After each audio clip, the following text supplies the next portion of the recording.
पुढे। बोथरा ग्रामपंचायतीतील कथित बोगस कामांच्या चौकशीसाठी सुरू असलेल्या आमरण उपोषणाचा दुसरा दिवस। उपोषणकर्ते दत्तात्रेय गोळे यांची प्रकृती खालावल्याने उपजिल्हा रुग्णालयात दाखल।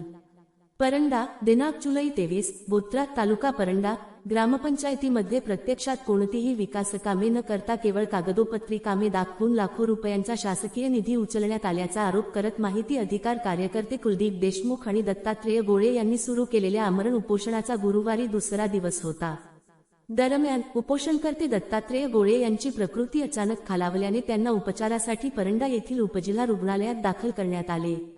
उपोषणकर्त्यांच्या म्हणण्यानुसार सन 2021 ते 2026 या कालावधीत बोथरा ग्रामपंचायती अंतर्गत अनेक विकासकामे केवळ कागदोपत्री दाखवून शासकीय निधीचा कथित अपहार करण्यात आला आहे।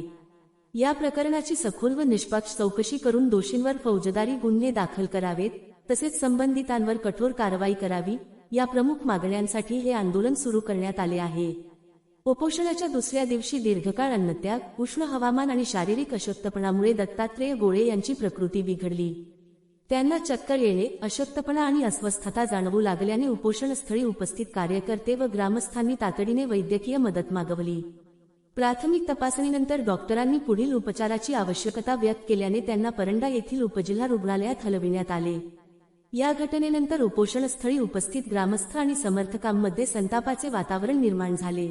आंदोलन सुरू होऊन 2 दिवस उलटूनही प्रशासनाने ठोस निर्णय किंवा कारवाई न केल्याचा आरोप समर्थकांनी केला। मागण्या मान्य होईपर्यंत आंदोलन सुरूच ठेवण्याचा निर्धार त्यांनी व्यक्त केला।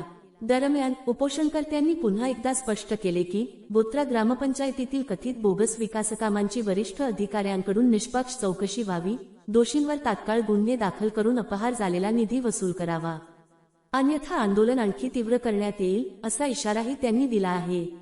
या प्रकरणामुळे बोथरा गावासह संपूर्ण परंडा तालुक्याचे लक्ष प्रशासनाच्या पुढील भूमिकेकडे लागले असून उपोषणकर्त्यांच्या प्रकृतीबाबत ग्रामस्थांकडून चिंता व्यक्त केली जात आहे।